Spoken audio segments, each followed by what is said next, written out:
ওং কালাভ্রাবং কটক্ষরৈ কুলবতয়ং মৌলে বন্দে দুরেখম শঙ্খং চক্রং কৃপণাং ত্রিশিখমিপি করৈরুদন্তি হস্তিং ত্রিনেত্রম সিংহস্কন্ধারিরুধং ত্রিভুবনমখিলং তেজসা পুরোহিতং ধৈং দুর্গং জয়খং ত্রিদশ পরিবৃতাং সেবিতাং সিদ্ধিকাময়ী।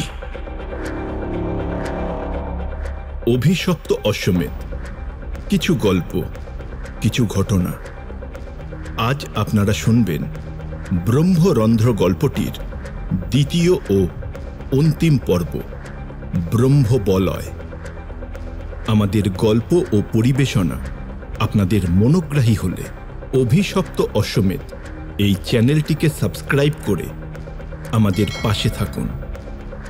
শুরু হচ্ছে ব্রহ্মরন্ধ্র গল্পের অসমাপ্ত অংশ, ব্রহ্মবলয়।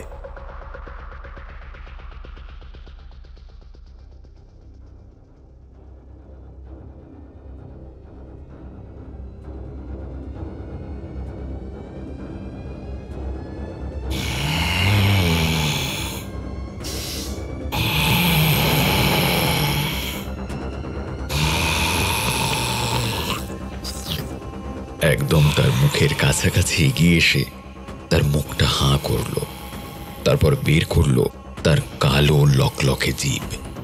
সেই অতিকায় চেহারাটা তার দাঁত দিয়ে শঙ্করের শরীর থেকে একটা পোকা বের করে নিল।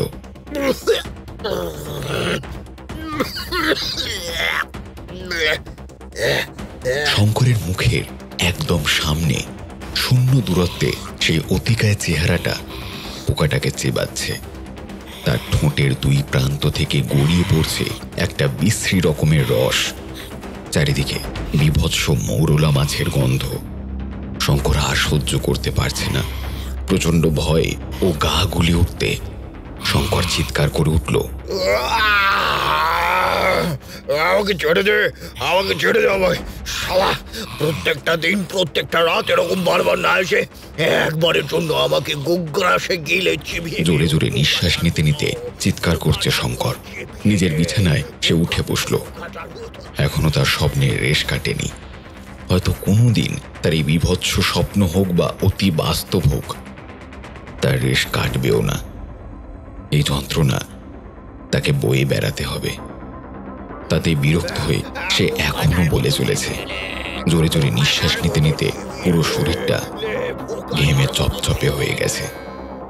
মাথার চুল টেনে চোখ দুটো বড় বড় করে পাগলের মতো উন্মাদের মতন বলে চলেছে, পোকাটার মতো চিবিয়ে নে, পোকাটার মতো চিবিয়ে নে, নে পোকাটার মতো চিবিয়ে নে। হঠাৎ ফোনের রিংটোনটা আবার বেজে উঠল। আবার ফোনটা তুলতে ওপার থেকে সুখেন্দুর গলা ভেসে এলো, sir, sir, Shankar sir, sir তাড়াতাড়ি থানায় আসুন স্যার। স্যার, বারুইপুর আর ছাতিমপুর লোকাল থানা থেকে আজই খবর এসেছে যে দুটো জায়গায় মোট 2টো ডেড বডি পাওয়া গেছে স্যার। কি বলছো সুখেন্দু? আবার আবার একটা ডেড বডি? হ্যাঁ, আচ্ছা আচ্ছা আচ্ছা, আমি আসি। আবার আবার সেই একই বিশ্রী রকমের স্বপ্ন। আর স্বপ্নের ভাবাবেগকে ছিন্ন করলো বা টুকরো করে ভেঙে ফেললো ফোনের ওপারে সুখেন্দুর কণ্ঠস্বর। ঝটপট রেডি হয়ে বুলেট গাড়িটা নিয়ে বেরিয়ে গেল থানাতে। স্যার, কালকে রাতের দিকে মনোজয়ের দূর সম্পর্কের আত্মীয় বা কাকাতুতো কেউ হবে জেনারেল ডায়েরি করে গেছে।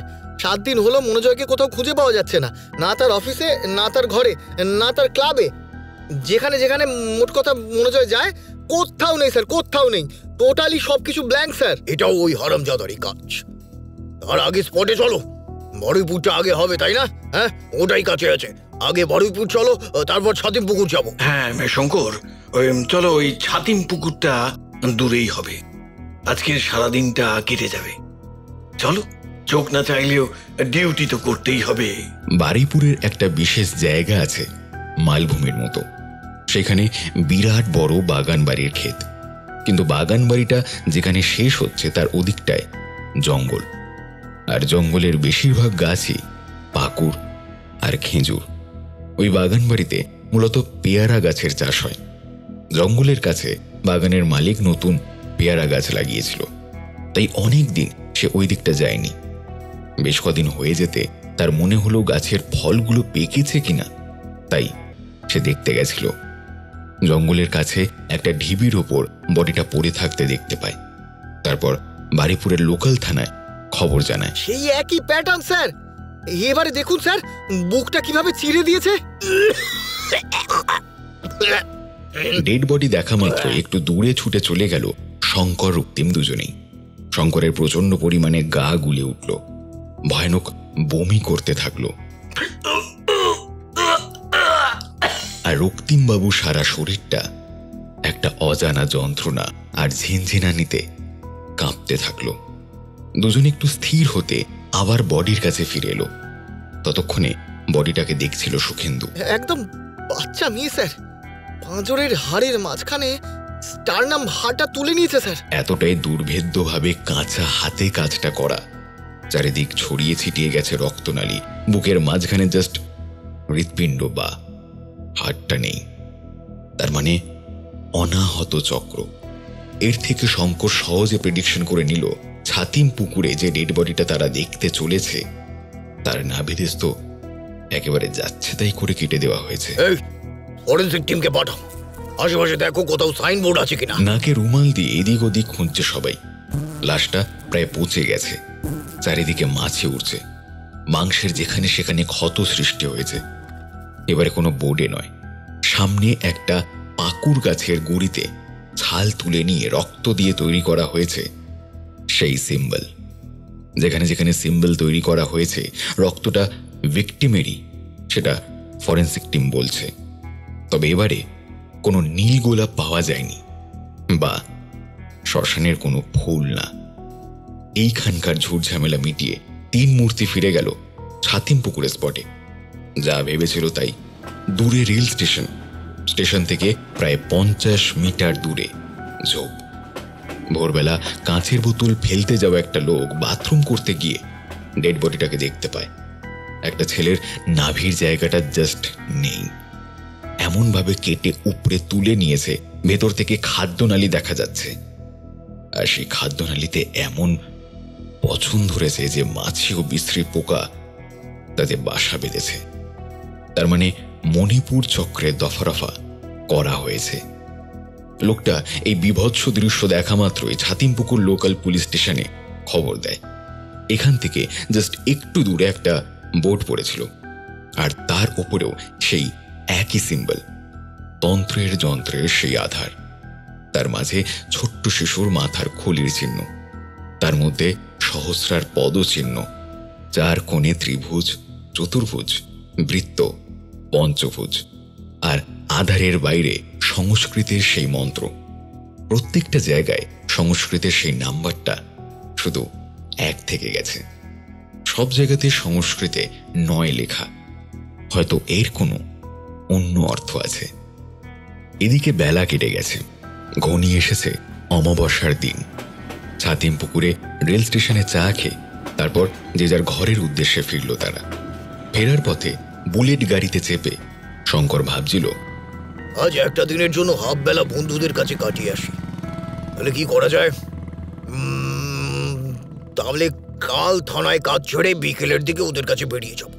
এখন একটা মেসেজ করে বলে দিই। ওদের ট্রেনিং একাডেমির পাশেই একটা ফাঁকা ময়দান মতো ছিল, ওখানেই রাতের আড্ডা জমাবে। মন না চাইলেও বাধ্য হচ্ছে। এর মানে এই নয় শঙ্কর আড্ডায় পুরো মেতে যাবে, জাস্ট বন্ধুদের সঙ্গে একটু কথা বলতে যাবে। কথা হয়ে গেলে পারলে সেই রাতেই ফিরে আসবে। তার আগে যোগাযোগ করতে হবে। গুটি কয়েক বন্ধু ছাড়া বাকি আর কারোর সাথে তো তার কথা হয় না। একটা মিটিংয়ে বেরোতে হবে। আয়নার সামনে গিয়ে টাই পড়তে শুরু করলো অঙ্কন। হঠাৎ রুমের চারিদিকের দেওয়ালগুলো একটু কেঁপে উঠল। কি হচ্ছে আমার সঙ্গে? না না, এ হতে পারে না, এ হতে পারে না। পেছন ফিরে তাকাতে দেখলো আসলে দেওয়াল কাঁপছে না। রুমের 4টে দেওয়াল, তার মাঝে মোটা 4খানা কোণ। প্রত্যেকটা কোণ কেমন অদ্ভুত রকমের জলের মতো কাঁপছে। যেন মনে হচ্ছে জ্যামিতিক আকৃতির ত্রিমাত্রিক কোণগুলো দেওয়ালে নেই। সেখানে জলের মতন জিনিসটা ধীরে ধীরে ভেতরের দিকে ঢুকে যাচ্ছে। ক্রমে রুমের 4টে দেওয়াল সম্পূর্ণ জল ও কঠিনের মাঝামাঝি একটি পদার্থে রূপান্তরিত হলো।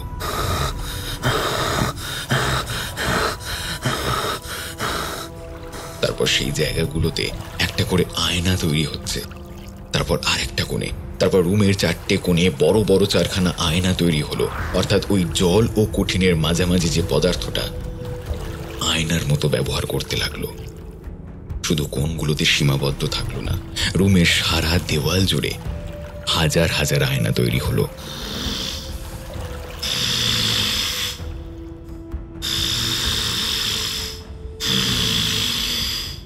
প্রত্যেকটা আয়নাতে একটা করে চোখ, আর অদ্ভুত সেই চোখ।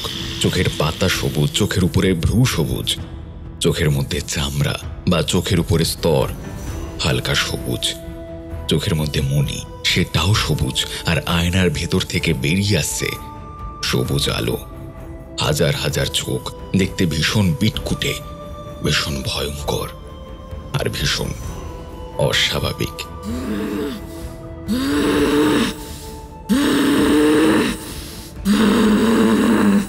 হঠাৎ আয়নাগুলো ছাইয়ের ভস্যের মতন ঝরে ঝরে পড়ে গেল।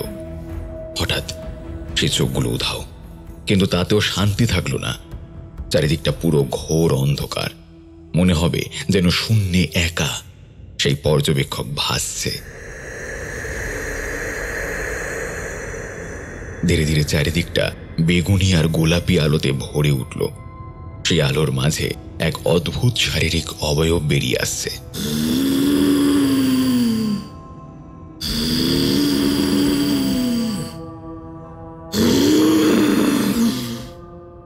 প্রথমে চোখে পড়ল একটা গাছ, সাপের মতো বেঁকে একটা গাছ।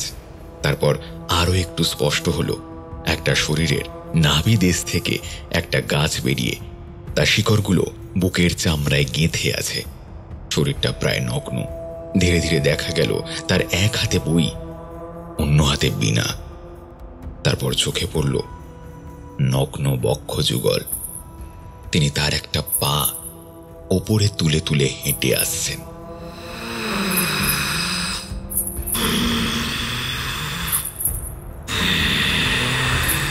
যখন পায়ের পাতা ওপরে তুলছেন, পায়ের পাতার তলায় পদ্ম চিহ্ন। তখন সে খেয়াল করেনি যেখানে সে দাঁড়িয়ে আছে সেই জায়গায় মেঝের মতো কিছু একটা আস্তরণ তৈরি হয়েছে। তার উপর চারিদিকটা শুধু কাঁটা। সেই কাঁটার ওপরে হেঁটে আসছেন সেই শারীরিক অবয়ব।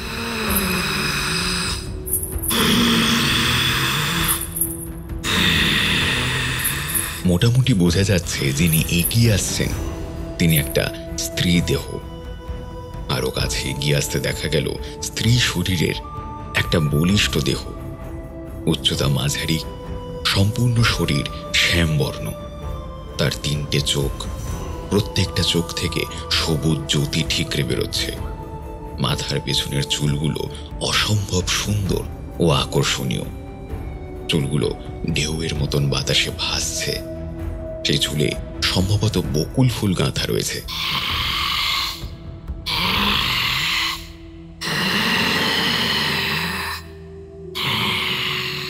পুরো শারীরিক অবয়বটা একদম কাছে এগিয়ে এলো, একদম মুখের কাছে। জাস্ট মুখের চামড়ার থেকে একদম শূন্য দূরত্বে তার মুখটা। তারপর সেই নারী শরীর বের করলো তার ঠোঁটের মাঝখান থেকে তার জিভ, আর সেই জিভটা সম্পূর্ণ লাল, যেন রক্তাক্ত, যেন এক্ষুনি জিভটা কোনো রক্তাক্ত মাংসপিণ্ড ঘেঁটে এসেছে বা রক্ত পান করে এসেছে। তার কোমরে নর কঙ্কালের হাড়ের মালা।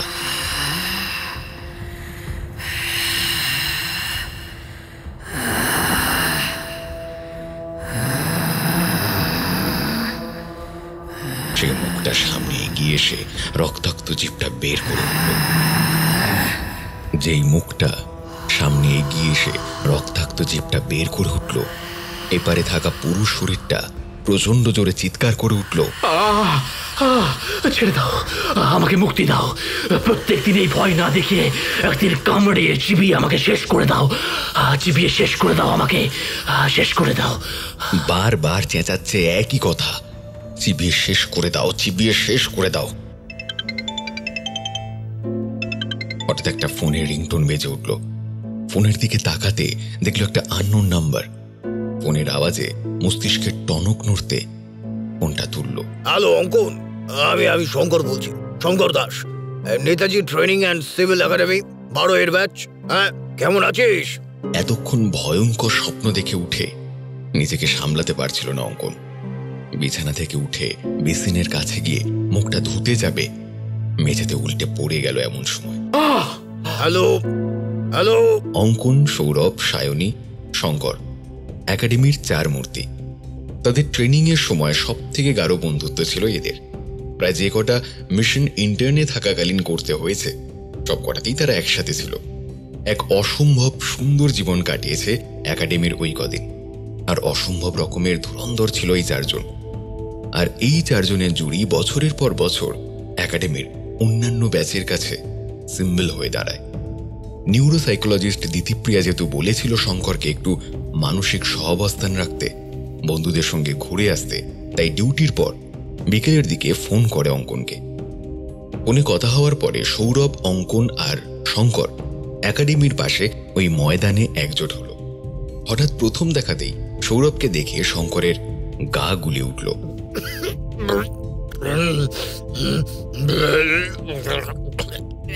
একটু দূরে গিয়ে শঙ্কর বমি করে বসল।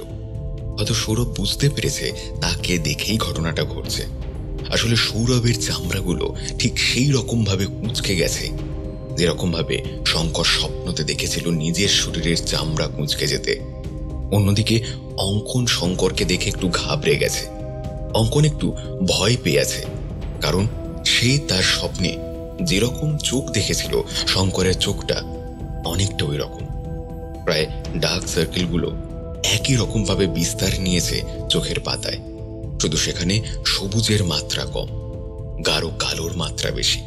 শঙ্কর ফিরে এলে সবাই প্রথমে শঙ্করকে জিজ্ঞেস করলো কি হয়েছে। কিরে শঙ্কর, আমি কিছু খারাপ ভাবিনি, ব্যাপারটা খুলে বল তো কি হয়েছে। সৌরভ প্রশ্নটা জিজ্ঞেস করলো। সৌরভ প্রশ্ন জিজ্ঞেস করাতে শুরু থেকে যা কিছু হয়েছে পুরোটাই খুলে বলল শঙ্কর। শঙ্করের কথা শুনে অঙ্কনের মাথায় ট্রিগার হলো। তখন অঙ্কনও তার সাথে কদিন ধরে একটা অজানা অচেনা চোখ তাকে ভয় দেখিয়ে বেড়াচ্ছে। আর সাম্প্রতিক 2 দিন হলো একটা নারীর শারীরিক অবয়ব দেখতে পেয়েছে সে, সেটাও আবেদন করলো। নিজের শরীরের সমস্যা হওয়ার পর ডিউটি থেকে অফ হয়ে গেছে সৌরভ।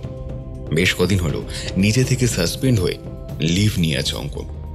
অঙ্কন আর শঙ্করের কথা শুনে এবারে সৌরভ নিজের কথা বলতে শুরু করলো। কোথাও না কোথাও গিয়ে সৌরভও এরকম একই নাইটমেয়ারের শিকার। সৌরভ তার স্বপ্নে বারবার দেখেছে এরকম একটি সবুজ বর্ণের পুরুষ শরীর, ঠিক যেমনটা শঙ্কর তার স্বপ্নে দেখেছে।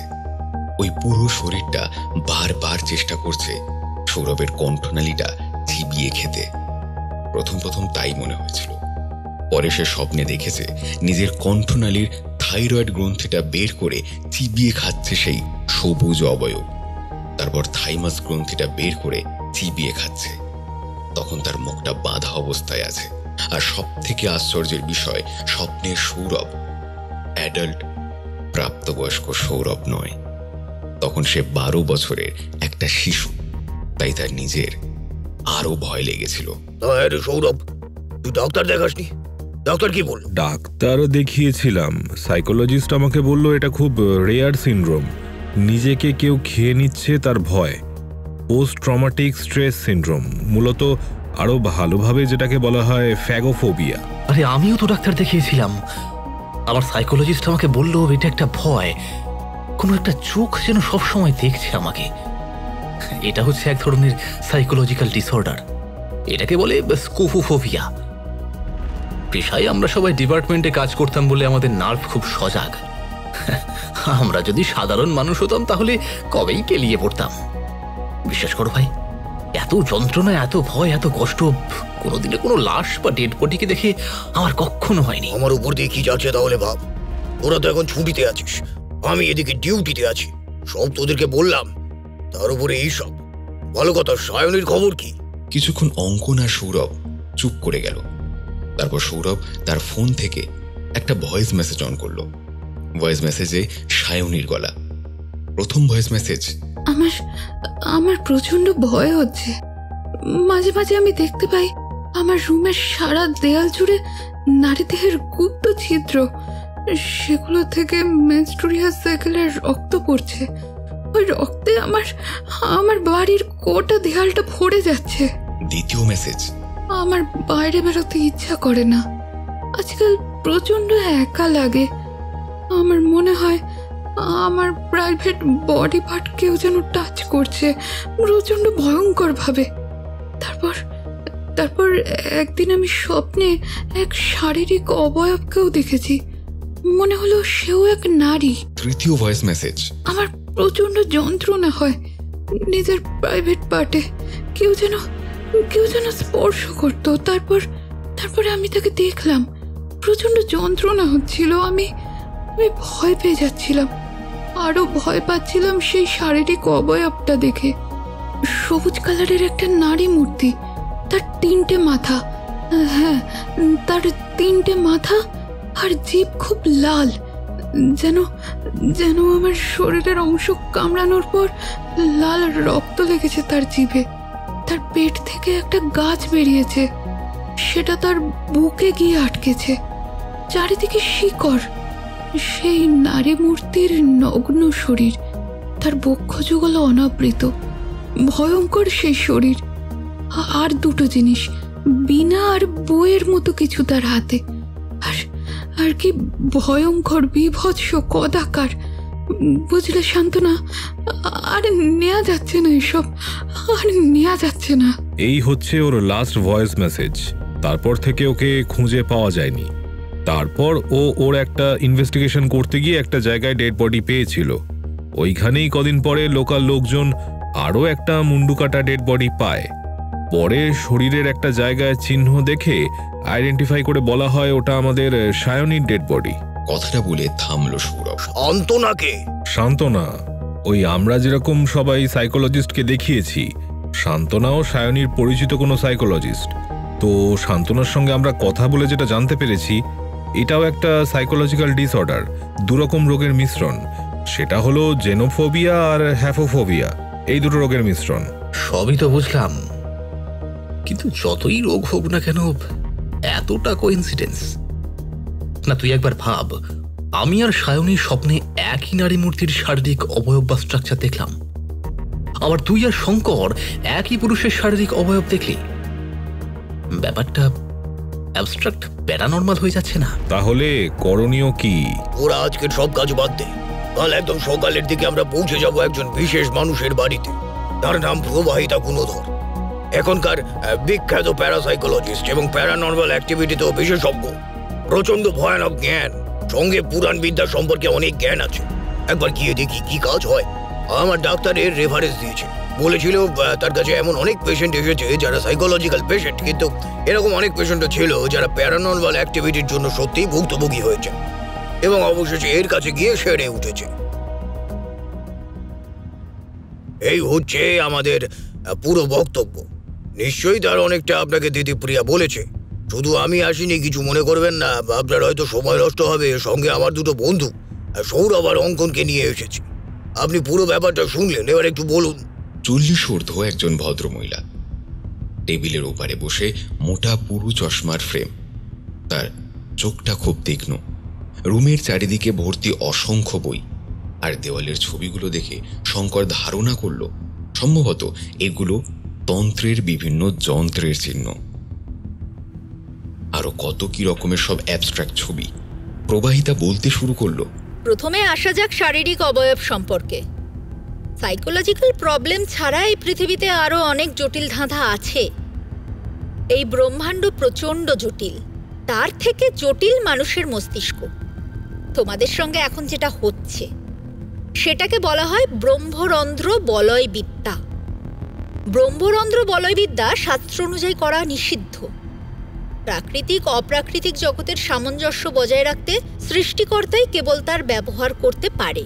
এটা আরেক ধরনের কাল্পনিক ব্রহ্মাস্ত্র, কল্পনা করতে পারো। যেই প্রবাহিতা ব্রহ্মরন্ধ্র কথাটা বলল, সঙ্গে সঙ্গে শঙ্করের মাথায় এলো একটা কথা। কথাটা ইকো হয়ে মাথার মধ্যে প্রতিফলিত হতে লাগলো। আপনাকে কুলর্ণব তন্ত্রের কথা তো বললামই, তাছাড়া পুরাণ ধর্ম মতে মহানির্বাণ তন্ত্র, এখানে উল্লেখ আছে ব্রহ্মগ্রন্থি বা ব্রহ্মরন্ধ্র। শিশু যখন মানুষে পরিণত হয় তার ওই সামনের ফোনটালিতে ওই ব্রহ্মরন্ধ্রের এবং ব্রহ্মগ্রন্থির সৃষ্টি হয়। এটাকেই বলা হয় অমৃতকলা। এবারে শঙ্করের মাথা পুরো বন বন করে ঘুরছে, কারণ তার যে কেস সেটা তো এই মিশন অমৃতকে ঘিরে।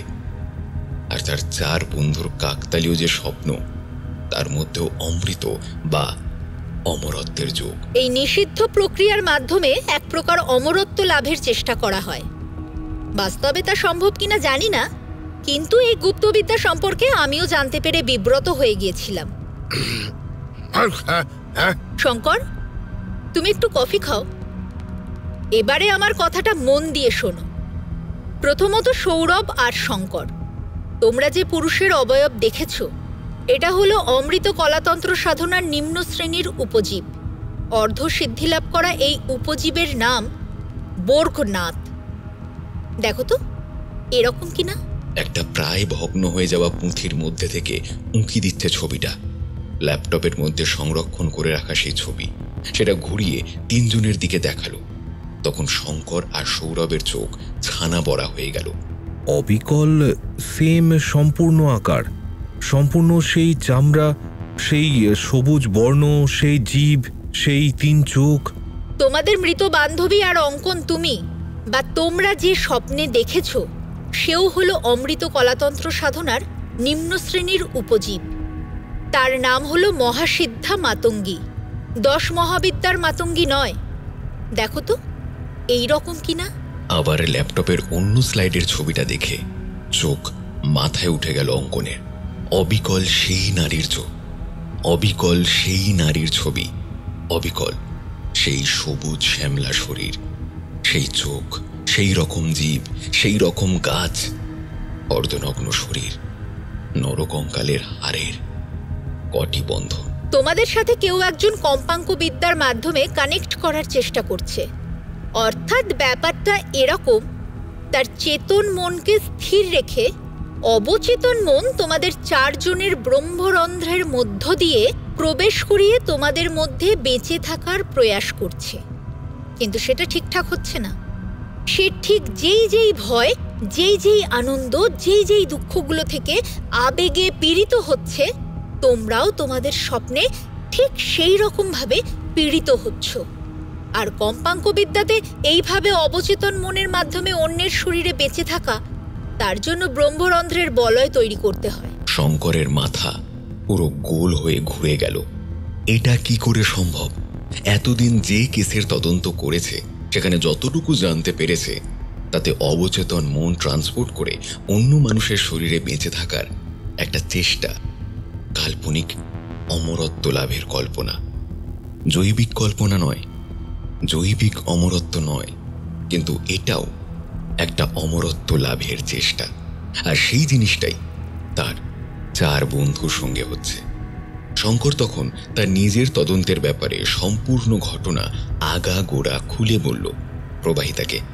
তখন প্রবাহিতার চোখ জল জল করে উঠল। কিছুক্ষণের জন্য প্রবাহিতার শরীরের মধ্যেও একটা শীতল শিহরণের প্রবাহ খেলে গেল। প্রবাহিতা টের পেলেন কোনো ভয়ঙ্কর উন্মাদ, কোনো ভয়ঙ্কর গুপ্ততন্ত্র সাধনার জিনিসে হস্তক্ষেপ করেছে। অমরত্ব লাভের আশায় উগ্র হয়ে উঠেছে সে। যদি সে সম্পূর্ণ আয়ত্ত করে নেয়, তাহলে বাস্তুতন্ত্রের ভয়াবহ ক্ষতি আসন্ন। তাহলে শোনো, যে উগ্র দানবের কথা আলোচনা করছো, এ যেটা করছে সেটা হলো একটা গুরুত্বপূর্ণ পুঁথির বিদ্যা। এই গুপ্ত পুঁথির নাম ত্রিবীজ তন্ত্রোত্তর মহাতন্ত্র। এই পুঁথিটার মধ্যে রয়েছে ছায়া তপস মহাতন্ত্রবিদ্যা। তার মধ্যে একটা প্রক্রিয়া বা একটা তন্ত্রচর্চার কথা বলা হয়েছে, এটার মাধ্যমে মূলত জৈবিক এবং আধ্যাত্মিক অমরত্ব লাভ করা যায়, কিন্তু তন্ত্রবিদ্যাতে এই রকম চর্চা করা নিষেধ করা রয়েছে। এই বিদ্যার নাম কালভস্য অন্তরতন্ত্র, অর্থাৎ কাল বলতেই সময়, এই সময়ের গণ্ডি। সময়টা একটা লুপের মতো, আমাদের প্রত্যেকের রেসপেক্টে। আমরা জন্মাই মাতৃরন্ধ্র থেকে, তারপর আমাদের মৃত্যু হয় শ্মশানে, অর্থাৎ ওখানেই আমাদের দাহ হয়। আবার যে জননী গর্ভধারণ করেন সে পুষ্টি পদার্থের জন্য মাটি থেকে বেড়ে ওঠা উদ্ভিদ পুষ্টি রস গ্রহণ করেন, অর্থাৎ সূক্ষ্ম আত্মা আবার মাটির মাধ্যমে মাতৃশরীরের জঠরে অবস্থান করে, আবার সেই মা গর্ভবতী হয়। তাহলে এইভাবে একটা সময়ের চক্র হতে থাকে, এটাকে বলা হয় কাল। এই চক্রটাকে যদি ভস্য করে দেওয়া যায়, শুধুমাত্র মাতৃরন্ধ্র থেকে বেরিয়ে একটা শরীর এবং শরীরের মধ্যে থাকা সূক্ষ্ম আত্মা এই ব্রহ্মাণ্ডের মধ্যেই যদি ঘুরপাক খায় একটা অনিয়ন্ত্রিত বিস্তৃত আয়ুরেখা নিয়ে, তখন তাকে বলা হয় অমরত্ব। যদি সে নিজের শরীরটাকে অমর করে রাখে সেটা জৈবিক অমরত্ব। যদি সে মারাও যায় কিন্তু তার সূক্ষ্ম শরীরটা অন্য কোনো মানুষের ব্রহ্মরন্ধ্রের মাধ্যমে জীবিত করে রাখে, তখন তাকে বলা হয় আধ্যাত্মিক অমরত্ব। এবার মৃত্যু হলো প্রাকৃতিক ও অপ্রাকৃতিক এই দুই জগতের মধ্যে এক ছিদ্রের মাধ্যমে আত্মার বায়ু নির্গমন। কিন্তু এই তন্ত্রবিদ্যা চর্চার মাধ্যমে প্রথমে যোনিতন্ত্র বিদ্যা করা হয়, যার মাধ্যমে যে ইষ্টদেবীকে সাধনা করা হয় তার কাছে আবেদন করা হয় জন্মরন্ধ্র থেকে সন্তান নির্গমন হলো। তারপরে কুণ্ডলিনী তন্ত্র সাধনা করা হয়, তারপর মাসান সাধনার মাধ্যমে একটা পর্দা বা বন্ধন তৈরি করা হয় প্রাকৃতিক ও অপ্রাকৃতিক জগতের ছিদ্রের মধ্যে। এবার ভাবো, যদি একটা আয়ু বা যদি একটা প্রাণবায়ু যে পথ থেকে নির্গমন হলো এই রন্ধ্র থেকে বেরিয়ে ব্রহ্মাণ্ডে ঘুরতে ঘুরতে অবশেষে তাকে প্রাকৃতিক ও অপ্রাকৃতিক জগতের মধ্যে থাকা রন্ধ্রের মধ্যে দিয়ে নিষ্কমন হতে হবে, তা যদি আবদ্ধ করে দেওয়া হয় তাহলে সে সারা জীবনের জন্য এই ব্রহ্মাণ্ডে ঘুরপাক খাবে।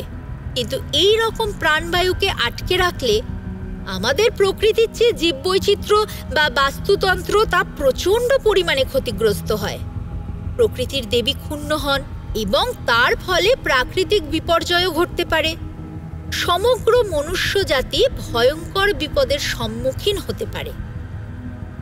আমি তোমাদেরকে বললাম ত্রিবীজ তন্ত্রোত্তরর মহাতন্ত্র, এই নামের মধ্যেই লুকিয়ে আছে ওই ইষ্টদেবী যার নাম হলো মহামায়া, আদ্যা ভৈরবী বা ত্রিভীষণা আদ্যা ভৈরবী। এই দেবী 10 মহাবিদ্যার তারা ছিন্নমস্তা মাতঙ্গীর সমন্বয় তৈরি। তার সাথে মেশানো রয়েছে মহাকালীর শক্তির নির্যাস। এরা প্রত্যেকে জন্ম মৃত্যু নিয়ন্ত্রণ করে। এদের মাধ্যমে সাধনা করে অমরত্ব লাভ করা যায়, কিন্তু তা কেবলমাত্র প্রকৃতির ভারসাম্য রক্ষা। তার মানে এই নয় একটা মানুষ নর হয়ে জন্মে সারা জীবন অমর হয়ে থাকবে, মৃত্যুবরণ করবে না। এই অমরত্ব বলতে বোঝায় বিশ্ব ব্রহ্মাণ্ডের অমরত্ব, অর্থাৎ সহজ কথায় খাদ্য এবং খাদকের জালের মাধ্যমে বাস্তুতন্ত্রের ভারসাম্য রক্ষা করতে করতে এই ব্রহ্মাণ্ড যাতে না ক্ষয়ে যায় তার অমরত্ব লাভ।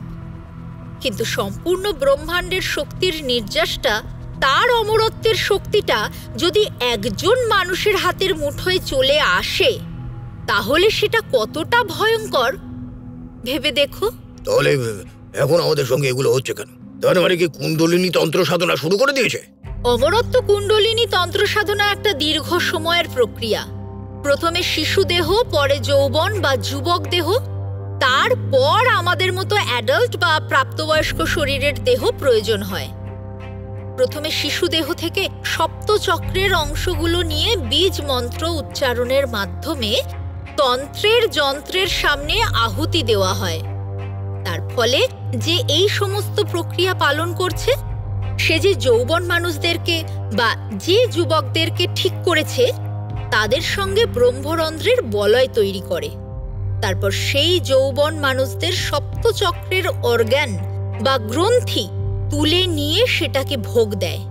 পরবর্তীতে প্রাপ্তবয়স্ক শরীর থেকে সেগুলো তুলে নিয়ে অন্তিম ভোগ নিবেদন করে, তারপর মাসান সাধনায় বসে। এটা দীর্ঘ সময়ের কঠিন এবং জঘন্যতম প্রক্রিয়া।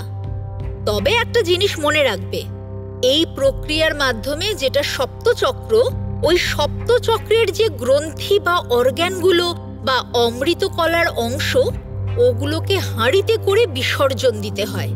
যে কোনো নদীর ধারে শ্মশান থাকলে একটা নির্দিষ্ট তিথিতে এগুলো পালন করা হয় এবং সেই হাঁড়ি নদীর ধারে গেড়ে দেওয়া হয়। এবারে শঙ্করের মনে পড়ল মল্লিকপুরের যেখানে নীল গোলাপ পেয়েছিল, সেই পোড়ো বাড়ির কাছে যে ঘাট ছিল, সেখানে নৌকা পেরিয়ে ওপারের তীরে যখন গেছিল, সেখানে ডান দিকে আর বাম দিকে বরাবর নদীর পার বরাবর অসংখ্য হাঁড়ি পোঁতা ছিল, সারি সারি কেবল হাঁড়ি। তাহলে কম্পাঙ্ক বিদ্যা কি? এতগুলো মানুষ পড়ে আছে পৃথিবীতে, শুধু আমাদের সঙ্গে এটা ঘটছে কেন? প্রথম কথা, যারা যারা প্রত্যেকে ভিকটিম হয়েছে তাদের সবার সঙ্গেই ঘটনাগুলো ঘটেছে। এবার তোমাদের সঙ্গে ঘটার কারণ আছে, সেটার উত্তরই হলো কম্পাঙ্ক বিদ্যা। তোমরা কবে কবে স্বপ্নগুলো দেখেছো, তার তারিখ বা দিন কিছু মনে আছে? সচরাচর আমি দেখেছি যে কোনো মাসের 1 থেকে 15 তারিখের মধ্যে। আমিও মনে হয় তাই। লাস্ট যবে স্বপ্ন দেখলাম ওই কদিনে কিছু একটা বার বা তিথি ছিল। আমারও সম্ভবত মাসের 1 থেকে 15 তারিখের মধ্যেই হবে, কেননা এই সময়ের মধ্যেই তো আমি তদন্তগুলো করছি। সৌরভ, তুই একবার শান্তনার পাঠানো ভয়েস মেসেজের স্ক্রিনশটগুলো দেখ, সেখান থেকে বোঝা যাবে কবে কবে আমাদের সায়নী স্বপ্নগুলো দেখেছে। তারপর যখন দেখা হলো স্ক্রিনশট, একটা হলো মার্চ মাসের 15 তারিখ, আর একটা হলো এপ্রিল মাসের 13 তারিখ আর 14 তারিখ, আর শেষ যে মেসেজটা এসেছিল সেটা হলো মে মাসের 15 তারিখ। তোমরা শোনো, সবার সঙ্গে সবার ব্রহ্মরন্ধ্র বলয় তৈরি করা সম্ভব নয়। প্রথম কথা জানবে, চাঁদ বা চন্দ্র এমন একটি গ্রহ যা সমস্ত তরল নিয়ন্ত্রণ করে। তার মানে চন্দ্র এমন একটি গ্রহ যা আমাদের শরীরের বডি ফ্লুইডকে নিয়ন্ত্রণ করে। আমাদের শরীরের বডি ফ্লুইডের মধ্যে হরমোন পড়ছে, তার মানে চন্দ্র আমাদের শরীরে হরমোনাল ইমব্যালেন্স ঘটায়, আর সেইগুলো থেকে আমাদের এই রকম সাবকনসিয়াস মাইন্ডে ভয়ঙ্কর রকমের স্বপ্ন হয়। এবার হলো সেই স্বপ্নে যে উপজীবগুলো আসে তাদেরকে পাঠায় বা তাদের সঙ্গে যোগাযোগ করে এই নিম্ন শ্রেণীর সাধক, আর এই উপজীবগুলো আসে জ্যামিতিক গঠনের মাধ্যমে। তোমরা যে বললে স্বপ্নে খেয়াল করেছো দেওয়ালের কোণগুলো জলের মতো কেঁপে উঠছে, আমাদের জ্যামিতিবিদ্যার সঙ্গে তন্ত্রের একটা ভয়ানক মিল আছে। নির্দিষ্ট কিছু জ্যামিতিক কোণ নির্দিষ্ট কিছু জগতের সঙ্গে পথ তৈরি করে দেয়। সেই জ্যামিতিক কোণ থেকে ওই উপজীবগুলো যখন প্রবেশ করে তখন মনে হয় ঘরের কোণগুলো জলের মতো কাঁপছে। তাহলে আমাদের স্বপ্নের যে ভয় ব্রহ্মরন্ধ্র, এটা কিভাবে কারেক্ট হচ্ছে? আমরা পড়াশোনার খাতিরে যেটা পড়েছি, ইলেকট্রোম্যাগনেটিক ওয়েভ তরঙ্গ অনেক রকমের হয়। আবার এই যে তরঙ্গ, এটা হলো নেগেটিভ কসমিক তরঙ্গ। এটার মাধ্যমে সূক্ষ্ম শরীরের সঙ্গে কানেক্ট করা যায়। তোমাদের প্রত্যেকের মধ্যেই অল্প বিস্তর কুণ্ডলিনীর চক্র জেগে উঠেছিল। আমাদের সুষুম্নাকাণ্ডের পিছনে একটা সূক্ষ্ম শিরাতে এগুলো অবস্থান করে। এই নেগেটিভ কসমিক তরঙ্গের মাধ্যমে ব্রহ্মরন্ধ্রের মধ্য দিয়ে এগুলো যোগাযোগ করা হয়, অর্থাৎ একটা বলয় তৈরি করা হয়। এবারে কম্পাঙ্ক বিদ্যা হলো এই নির্দিষ্ট কম্পাঙ্কের নেগেটিভ কসমিক ওয়েভ। সবার ক্ষেত্রে সমান নয়, তবে আমার মনে হচ্ছে যে এসবের পিছনে সে তোমাদের পরিচিত, বা যদি অপরিচিত হয় তাহলে তোমাদের জন্মকুণ্ডলী সবকিছু সম্পর্কে তার পরিচয় আছে। তোমরা আমাকে বললে তোমরা প্রত্যেকে সবাই মাসের 1 থেকে 15 তারিখের মধ্যে দেখেছো। তার মানে তোমরা সবাই কৃষ্ণপক্ষের 1 থেকে 15 তারিখের মধ্যে দেখেছো। এবারে 15 তারিখেই অমাবস্যা হয়। কৃষ্ণপক্ষের চতুর্দশীতে বা শুক্লপক্ষের একাদশী, নবমী, ষষ্ঠীতে ভয়ঙ্কর তামসিক গুণ তোমাদের মধ্যে জেগে উঠেছিল।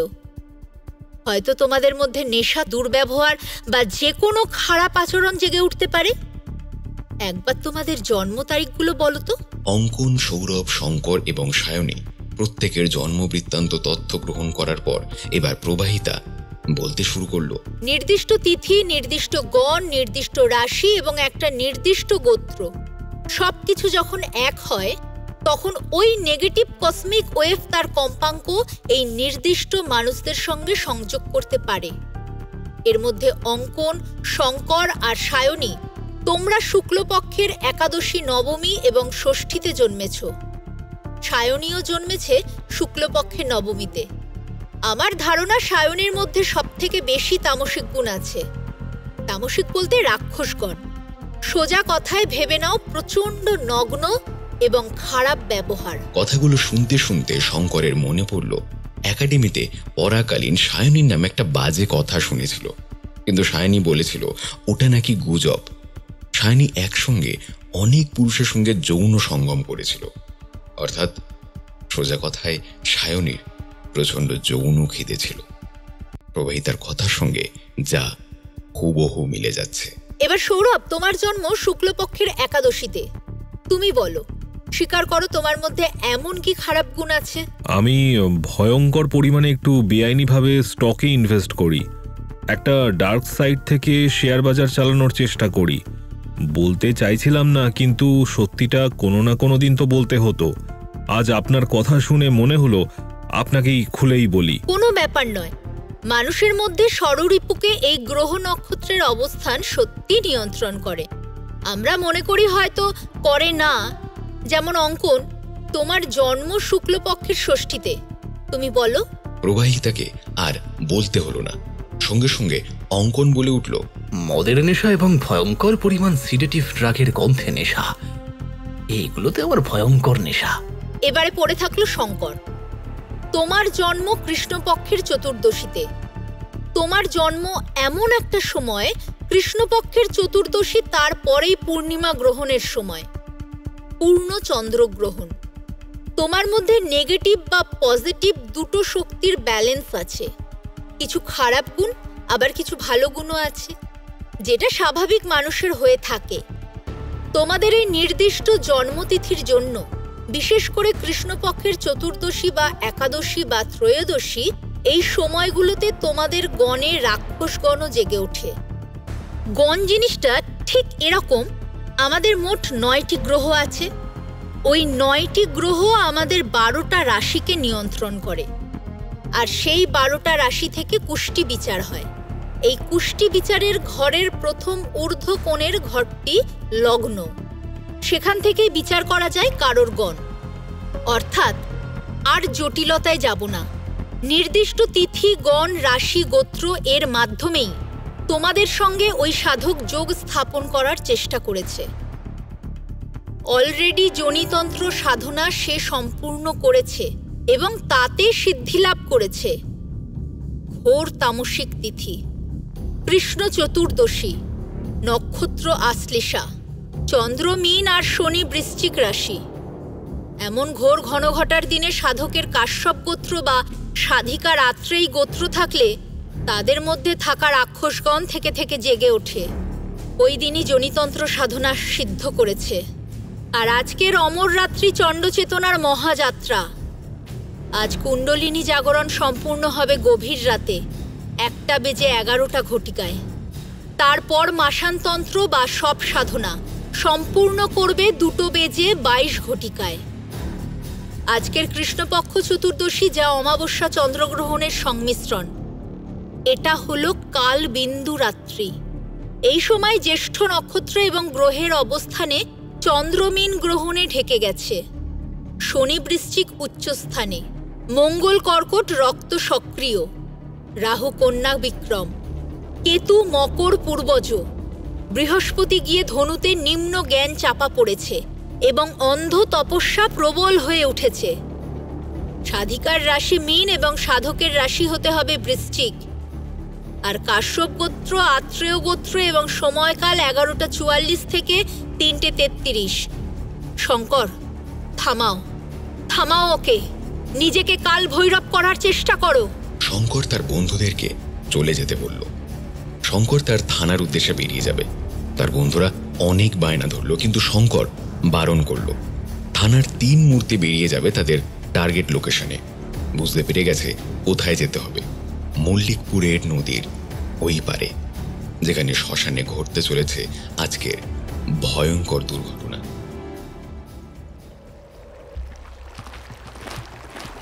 তিন মূর্তি মল্লিকপুরের নদীর পারে যখন পৌঁছায় তখন দেখে আগের বারে ডান দিকে যে পায়ের ছাপ ধরে ওরা এগিয়ে এসেছিল, ডান দিকে পায়ের ছাপটা কেবলমাত্র ডান দিকের ঘাস ভূমির ওপরেই ছিল।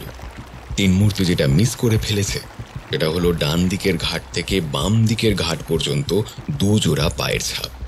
একজন বয়স্ক কেউ, তার সাথে কোনো ছোট শিশু, নিঃসন্দেহে ডান দিকে বেঁকে এসে নদীর পাড় দিয়ে হেঁটে বাম দিকের ঘাট থেকে নৌকো ধরে তারা ওদিকে গেছে। তাই শঙ্কর তার দলবলকে নির্দেশ দিল যেখানে খেজুর আর বাঁশ গাছের ঝাড় ওখানে নৌকা ধরতে। তিন মূর্তি আরও কিছু এমার্জেন্সি স্টাফ নিয়ে একটা নৌকায় উঠে বসল। 10-20 মিনিটের মধ্যে পৌঁছালো নদীর ওপারে। নদীর ওপারে তখন এক বীভৎস ভয়ঙ্কর আয়োজন।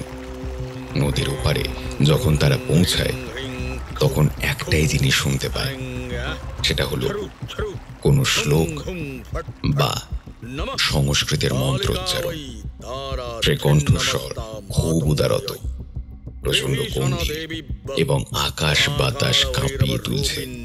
তবে সেই কণ্ঠস্বরটাকে যদি একটু দাবিয়ে দেওয়া যায় তাহলে যে নিচু গলার আওয়াজটা কোথাও না কোথাও শঙ্কর যেন শুনেছে, এবং সেই আওয়াজটা তার ভারী পরিচিত।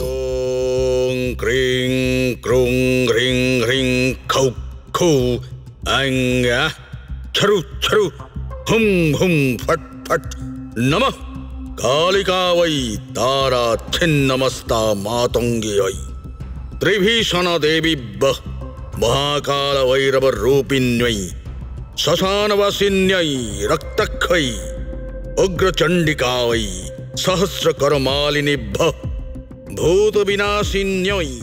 শঙ্করের মনে পড়ছে প্রভাইতার বলা সময় ও লগ্নের কথা। আর আজকের অমর রাত্রি চণ্ডচেতনার মহাযাত্রা।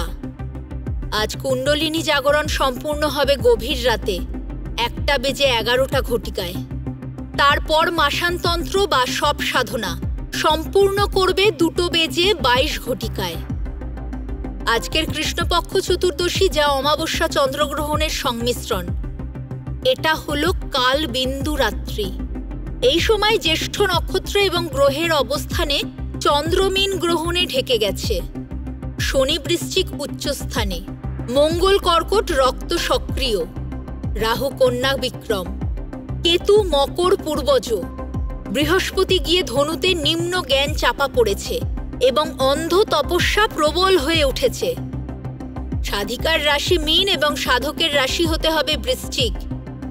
আর কাশ্যপ গোত্র, আত্রেয় গোত্র এবং সময়কাল 11:44 থেকে 3:33। শঙ্কর, থামাও থামাও ওকে, নিজেকে কাল ভৈরব করার চেষ্টা করো।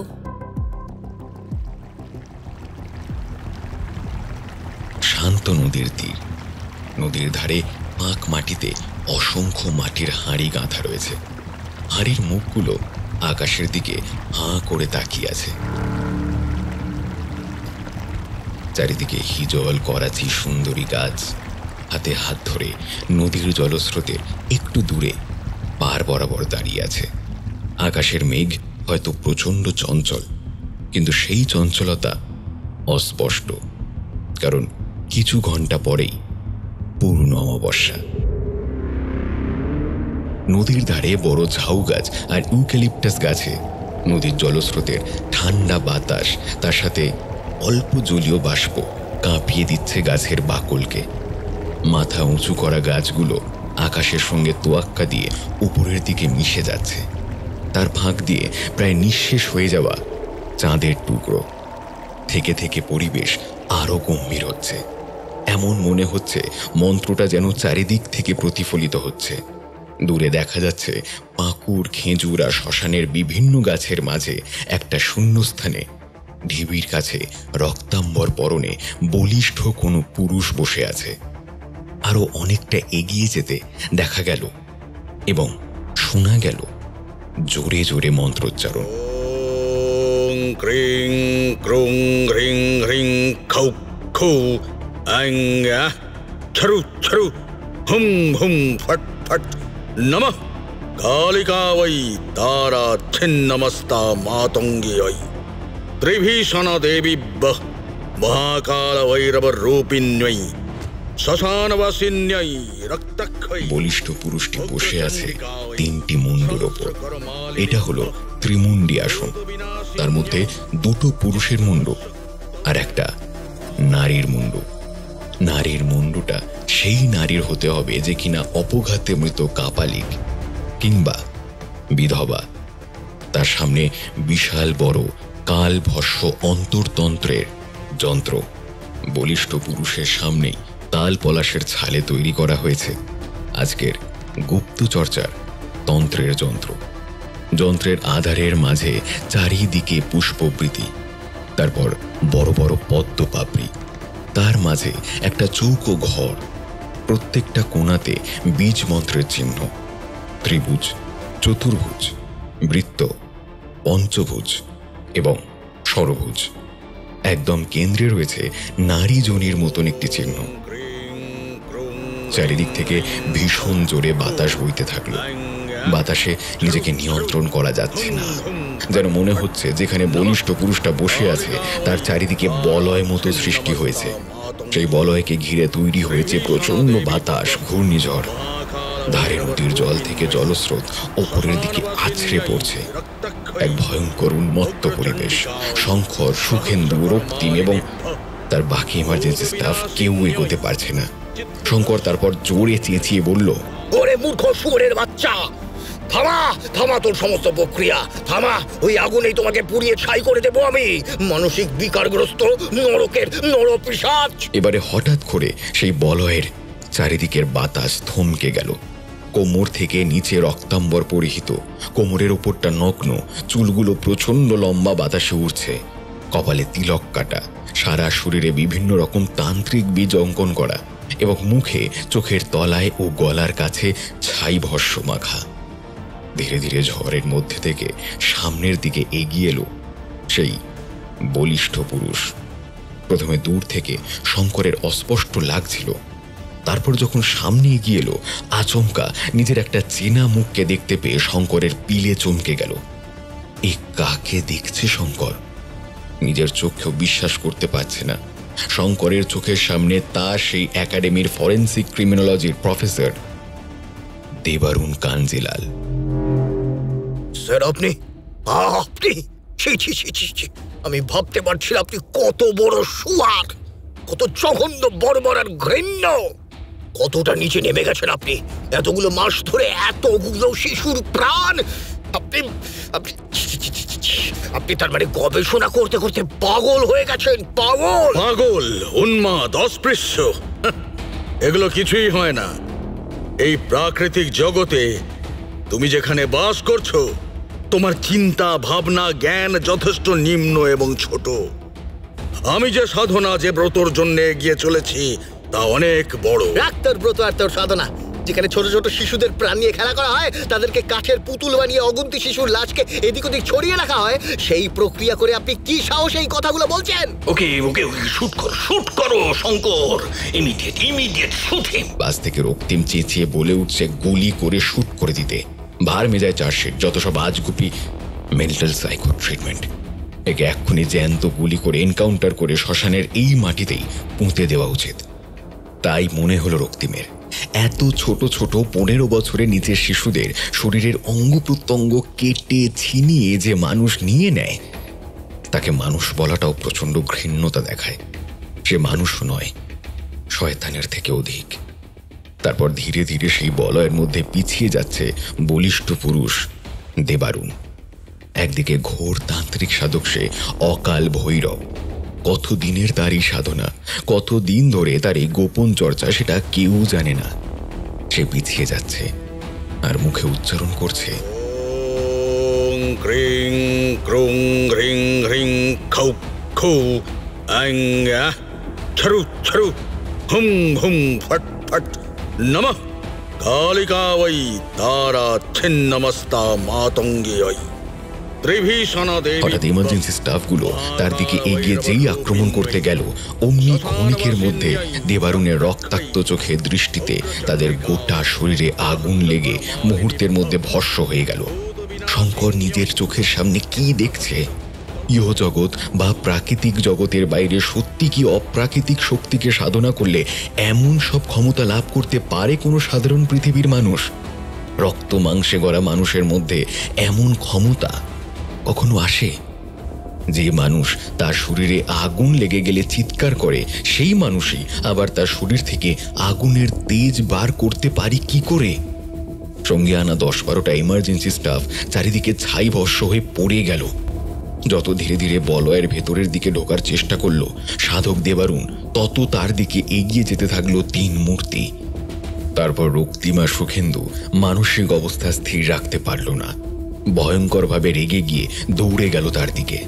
একদিক থেকে শঙ্কর বারণ করছে, কারণ শঙ্কর বুঝতে পারছে এই অদ্ভুত অতিমানবের কাছে কিছু অদ্ভুত ক্ষমতা আছে, তাই যা করতে হবে খুব সন্তর্পণে করতে হবে। স্যার, এভাবে বলবেন না, এটা কোনো বাচ্চার খেলা নয়, নর্মাল কোনো ক্রিমিনাল নয়। গেলাম, এনকাউন্টার করে দিলাম। এরকম সুযোগ পাবো না শঙ্কর, একে গুলি করে মারতেই হবে, এখানেই পুঁতে দিতে হবে এই শ্মশানে। কিন্তু অকস্মাৎ দেবারুণের দেহকে স্পর্শ করার আগে উদয় হলো সেই 2 শারীরিক অবয়ব, বর্গনাথ আর মহাসিদ্ধা মাতঙ্গী।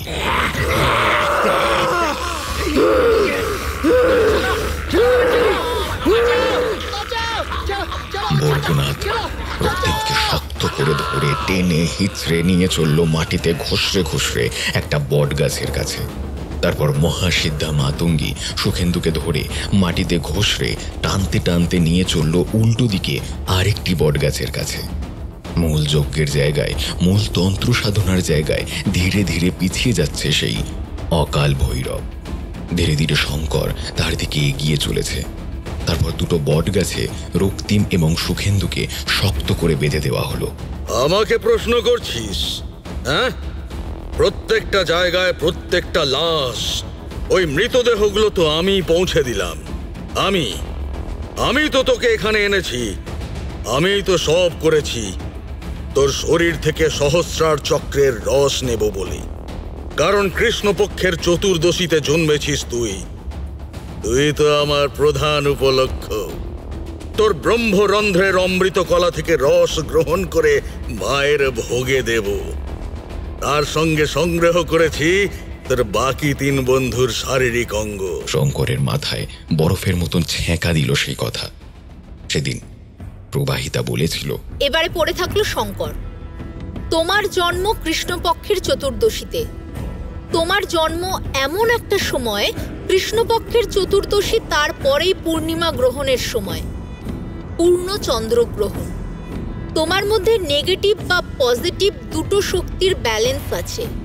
কিছু খারাপ গুণ, আবার কিছু ভালো গুণও আছে। তার মানে কি সৌরভ অঙ্কন এদেরকে বন্দি করে রেখেছে? কিন্তু আজ বিকেলের দিকেই তো এদেরকে বাড়ি চলে যেতে বলল। তার মানে কি এরা যায়নি? এদেরকে কিভাবে বন্দি করে আনলো?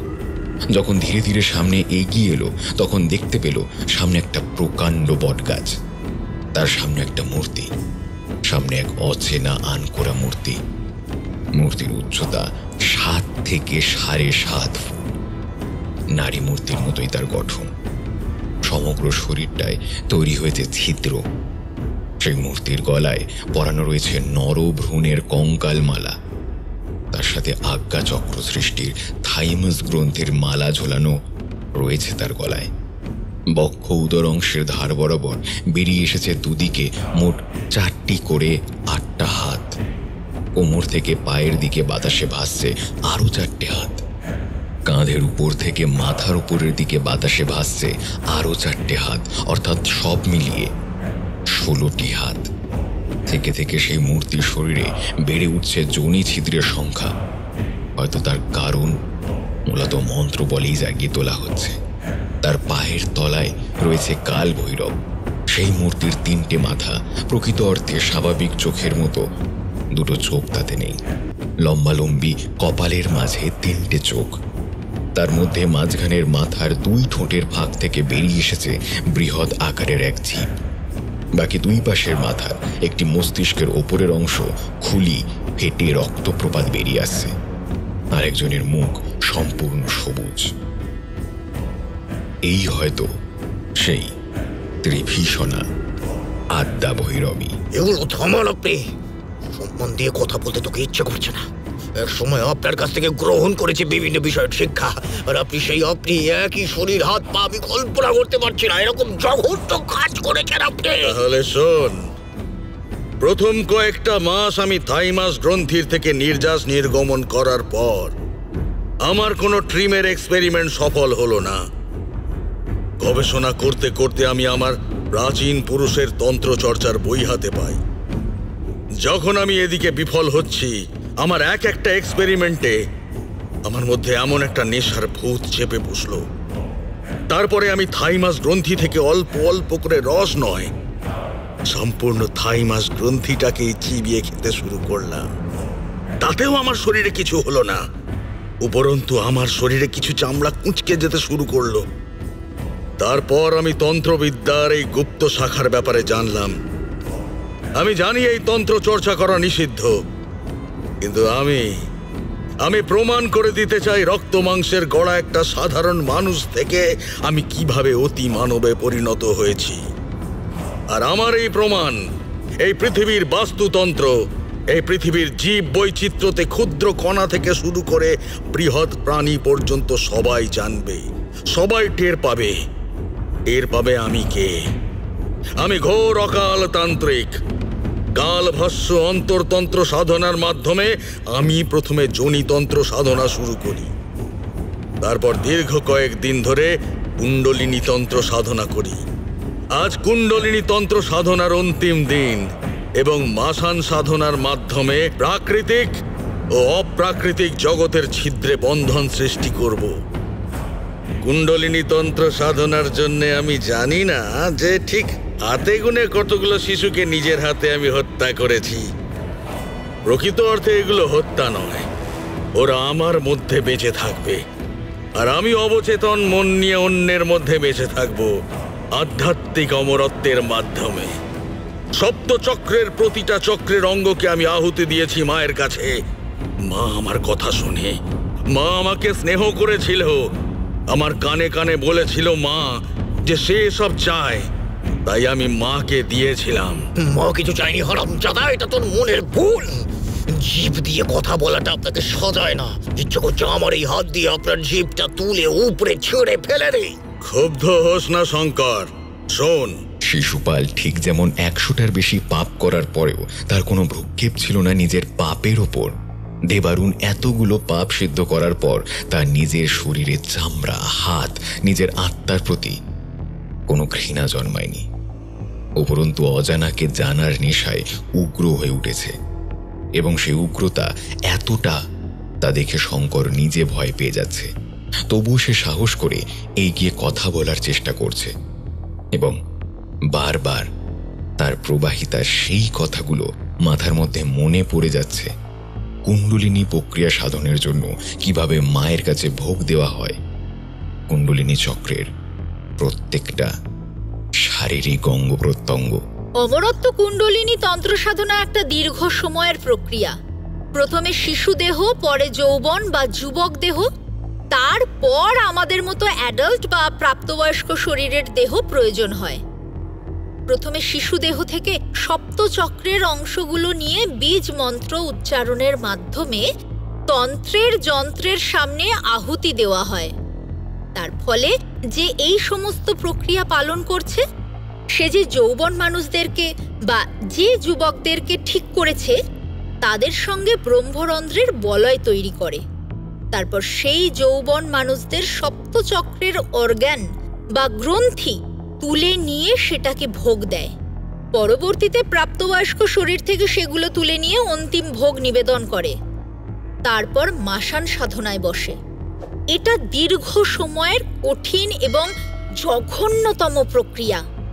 তবে একটা জিনিস মনে রাখবে, এই প্রক্রিয়ার মাধ্যমে যেটা সপ্তচক্র, ওই সপ্তচক্রের যে গ্রন্থি বা অর্গানগুলো বা অমৃত কলার অংশ, ওগুলোকে হাঁড়িতে করে বিসর্জন দিতে হয়। যে কোনো নদীর ধারে শ্মশান থাকলে একটা নির্দিষ্ট তিথিতে এগুলো পালন করা হয় এবং সেই হাঁড়ি নদীর ধারে গেড়ে দেওয়া হয়। ধীরে ধীরে শঙ্করের মাথা কেমন ঘুরে আসতে লাগলো। শঙ্কর এবার বুঝতে পারছে ব্রহ্মরন্ধ্র বলয় সৃষ্টি হতে চলেছে। এবারে তার মস্তিষ্কের মধ্যে আর কোনো নিয়ন্ত্রণ থাকবে না। আধ্যাত্মিক অমরত্বের মাধ্যমে তার মস্তিষ্কের উপর দেবারুণের অবচেতন মন নিয়ন্ত্রণ করবে। ওদিক থেকে চেঁচিয়ে রক্তিমা সুখেন্দু বলছে, শুট করো শঙ্কর, ওকে শুট করো। স্যার স্যার গুলি করুন স্যার, মালটাকে ধরুন sir. Shankar shoot him now. Shankar, don't miss the golden chance. Just shoot him. Sir ওই শয়তান পশুটাকে গুলি করে খতম করুন স্যার। কিন্তু একদম যজ্ঞের কাছে এসে শঙ্কর হাঁটু গেড়ে বসে পড়ল। শঙ্করকে দেখে বোঝাই যাচ্ছে শঙ্কর এখন কাঠের পুতুলে পরিণত হয়েছে। শঙ্কর আর শঙ্করের মধ্যে নেই। যেটুকু শঙ্করের জ্ঞান ছিল তাতে সে হালকা দেখতে পেল মূর্তির চারিদিকে যতগুলো নগ্ন শরীর শোয়ানো রয়েছে তার একদম কাছে ঢিবির কাছটাতে যে দুটো শরীর, তাদেরকে চেনা। একটা হলো সৌরভের, আর একটা অঙ্কনের নগ্ন মৃতদেহ। আর যেখানে ত্রিমুণ্ডী আসন করা হয়েছে একটি নারী শরীরের জনের ওপর বসে। এই নারী শরীরটা শঙ্করের খুব চেনা। এটা হলো সায়নের মৃতদেহ। তার মানে সব শেষ। শঙ্কর এবার অবচেতনভাবেই দেখল ধীরে ধীরে এগিয়ে যাচ্ছে সেই বলিষ্ঠ পুরুষ, বলিষ্ঠ কাপালিক। তার চেনা কিন্তু অন্য দিক থেকে অচেনা এক জঘন্য ভিন্ন পাশবিক নরপিশাচ দেবারুণ। সে ত্রিমুণ্ডী আসনে বসল। তার সামনে ছড়িয়ে ছিটিয়ে রয়েছে বিভিন্ন উপকরণ, সব গর্ভমেদ, মৃতা নারীর জরায়ুর তরল, যা রক্ত অমৃত নামে পরিচিত, অমরত্বের বীজ হিসেবে ব্যবহৃত, তাল ভস্য অভ্রচূর্ণ অর্থাৎ তাল গাছের পোড়া ছাল ও অভ্র মিশিয়ে তৈরি ধাতু ভস্য মস্তিষ্কে সিঞ্চন করে কুণ্ডলিনী জাগানো হবে। খলির মধ্যে সিদ্ধ রজ, মৃতা সাধিকার খলির মধ্যে রাখা রক্ত 3 রাত জাল দিয়ে সেদ্ধ করে যার ধোঁয়া চেতনার সীমানা ভেদ করে। শুক্র বিন্দু রসতন্ত্র, অদৃশ্য তন্তু কুণ্ডলিনীর সোপান খুলে দেয়। রক্তাক্ত পদ্মে দগ্ধ কেশ, সাধিকার রক্তে ভিজে থাকা পদ্ম পুড়িয়ে তৈরি ধূপ, এটির ঘ্রাণে চক্র বিভ্রম হয়। প্রেত নাভি তন্তু, মৃত শিশুর নাভির ছিন্ন নাড়ি দিয়ে তৈরি যন্ত্রপট্টি সাধকের তলচক্রে বেঁধে রাখা হয়। ভ্রান্ত চক্ষু তত্ত্বফলক, মৃত দৃষ্টিশক্তি সম্পন্ন নারীর কাটা চোখ পুড়িয়ে তৈরি ধাতব ছাঁচ, যা কপালে স্থাপন করে সহস্রার ভেদ করা হয়। কালচূর্ণ তরল মাটি, চিতাভস্য সবে রক্ত ও ভিজে মাটি মিশিয়ে তৈরি, এটি লেপন করে সাধকের মূলে মাখানো হয়। আধার রক্তদণ্ড, কষা মাংস দিয়ে মোড়া কাঠের দণ্ড, যোনি চক্র জাগাতে যা পিঠে ব্যবহার হয়। ওং ক্রিং ক্রুং হ্রিং হ্রিং খৌ খৌ আং ছরু ছরু হুম হুম ফট ফট নমঃ কালিকা বৈ তারা ছিন্নমস্তা মাতঙ্গী ওই ত্রিভীষণ দেবী। এরপর আবার শুরু করলো সেই মন্ত্র এবং শুরু করলো একটার পর একটা উপাচার। অন্যদিক থেকে বর্গনাথ ও মহাসিদ্ধা মাতঙ্গী কেড়ে নিল শঙ্করের পোশাক। নগ্ন শঙ্করের শরীরটাকে স্বপ্নে দেখা সেই ঢিবির পাথরের মতো শুইয়ে দেওয়া হলো তার উপর। দুজন উপজীব তাদের জিভ বের করে শঙ্করের নগ্ন শরীরকে লেহন করছে। লেহন করার আগে তন্ত্রবিদ্যার উপকরণের কিছু রস দিয়ে তার শরীরে মাখিয়ে তারপর তার শরীরের চামড়ার উপর লেহন করছে। তার কারণ শঙ্করের ব্রহ্মরন্ধ্রের যে ব্রহ্মকলার রস তা আহুতি দেওয়া হবে।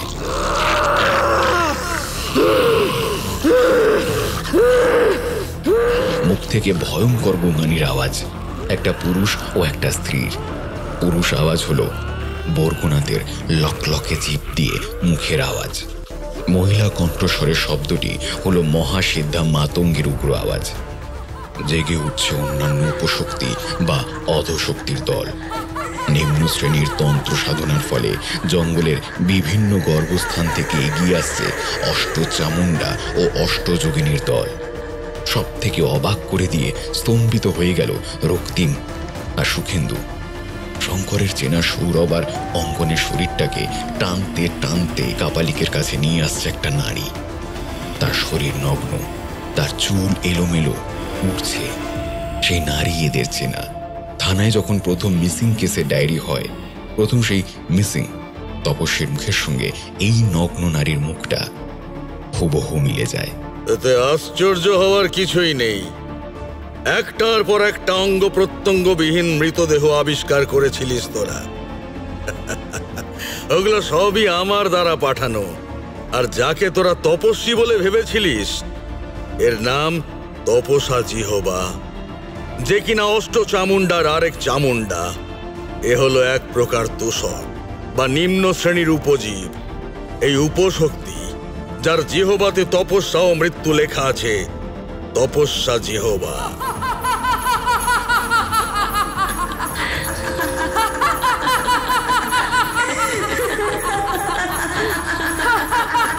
ধীরে ধীরে এগিয়ে এলো বাকি অষ্টচামুণ্ডা ও অষ্টযোগিনীর দল। উন্মত্ত কাপালিক শুরু করতে চলেছে তার প্রক্রিয়া, তার ভয়ঙ্কর তন্ত্র সাধনার উপাচার। অগ্নির শিখা, যেখানে নরকঙ্কাল দেওয়া, মেতে উঠছে তার লেলিহান শিখা। সেই 7 ফুটের ভয়ঙ্কর মূর্তিকে ঘিরে পাক খাচ্ছে ও মুখে আওয়াজ করতে করতে নেচে বেড়াচ্ছে নগ্ন শরীরের অবস্থায় অষ্টযোগিনী ও অষ্টচামুণ্ডা। সেই অষ্টযোগিনী হল কালরাত্রিকা, ভীষণা শুলিনী, ছায়া কাপালিনী, রক্তাক্ষিণা, বীজ জালিনী, তিমির ভোগিনী, স্ফুটবৃতিকা, গ্রাসিনী। আর সেই অষ্টচামুণ্ডা হল তীব্র সংহারিণী, বিভীষিকাময়ী তাদের দল। মুন্ডভেদিনী, বর্ষাখরা, অগ্নিমূর্ছিতা, ক্রূরবদনী, নিঃসনরোদিনী, শবনৃত্যপ্রিয়া, দিগ্ভ্রান্তিকামিনী। আর হল তপস্যা জিহা, যে কিনা সেই মিসিং তপস্বী। তারপর সৌরভের শরীর থেকে কাপালিক মূলাধার চক্রের কাছে চামড়া ছিন্ন করে তুলে নিল মাংসপিণ্ড এবং যৌন দেশের কাছে টেস্টিকেল বা শুক্রাশয় খুবলে তুলে নিল। অঙ্কনের বক্ষদেশ ছিঁড়ে বের করে নিল হৃৎপিণ্ড এবং নাভিদেশটা খুবলে তুলে নিল।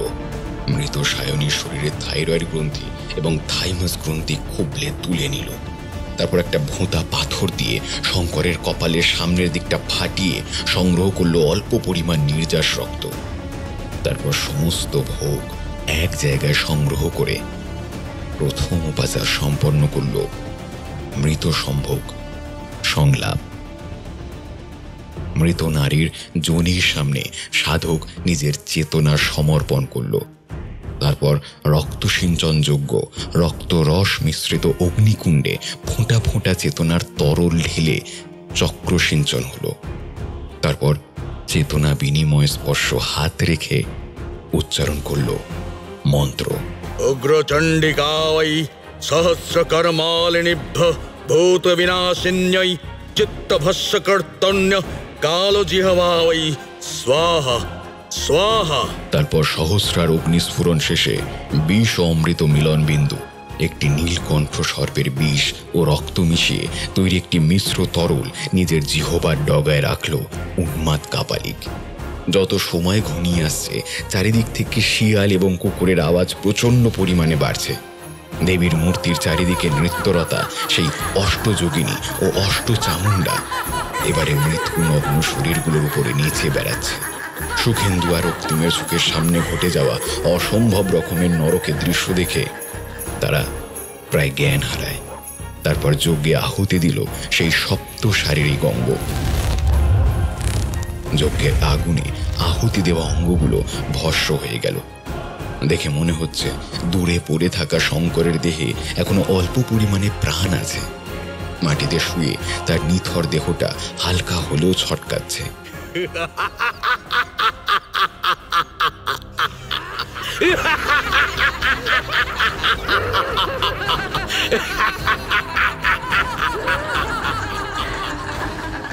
এবারে খুব জোরে অট্টহাসি দিয়ে উঠল দেবারুণ অর্থাৎ উন্মাদ কাপালিক। তারপর তার সঙ্গে হেসে উঠল উপজীব বর্গনাথ ও মহাসেদ্ধা মাতঙ্গী। পরপর আরও চারিদিকে খিলখিলিয়ে নারীকণ্ঠ হাসতে থাকলো অষ্টচামুণ্ডা এবং অষ্টযোগিনীর দল। এবারে নদীর দিকে এগিয়ে যেতে থাকলো উন্মাদ কাপালিক দেবারুণ।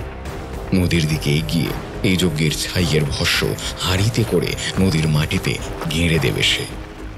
একদম নদীর তীরের কাছাকাছি এসে যখন সে মাটিতে গাড়তে যাবে, তখন এমন সময় যখন উপরে ঝাঁকে ঝাঁকে কাকের দল ডাকছিল আর চক্রাকারে জায়গাটিকে আবর্তন করছিল, হঠাৎ একটা প্রচণ্ড আলোর জ্যোতি ভেসে এলো।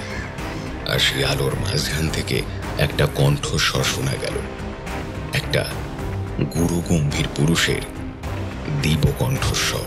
থাম থাম এবার। ওং কালাভ্রাবং কটাক্ষরৈ কুলবতয়ং মৌলে বন্দে দুরেখম শঙ্খং চক্রং কৃপণাং ত্রিশিখমিপি করৈরুদন্তি হস্তিং ত্রিনেত্রং সিংহস্কন্ধারিরুধং ত্রিভুবনমখিলং তেজসা পুরোহিন্তং ধৈং দুর্গং জয়খং ত্রিদশ পরিবৃতাং সেবিতাং সিদ্ধিকাময়ী। হঠাৎ করে থেমে গেল কাপালিক। শুদ্ধ শ্বেত বস্ত্র পরনে এগিয়ে এলো এক বয়স্ক বৃদ্ধ। তখন প্রায় ভোর হতে যায়। নদীর ওই পারে সূর্য প্রায় উঁকি দেবে বলে, তাও যেন ছমছমে পরিবেশে মনে হচ্ছে গভীর রাত্রি। কে কে তুই নশ্বর মানুষ, অপদার্থ? কি করে সাহস হয় আমার আচার বিধির মাঝে এসে বাধা দেওয়ার? অহংকারে প্রশ্ন করে উঠল উন্মত্ত দেবারুণ। তখন কোনো শব্দ না করে, কোনো কথা না বলে কেবলমাত্র দেবারুণের দিকে এগিয়ে গেল সেই বয়স্ক বৃদ্ধ এবং দেবারুণের শরীরকে স্পর্শ করল, বিশেষ করে দেবারুণের বুক। তারপর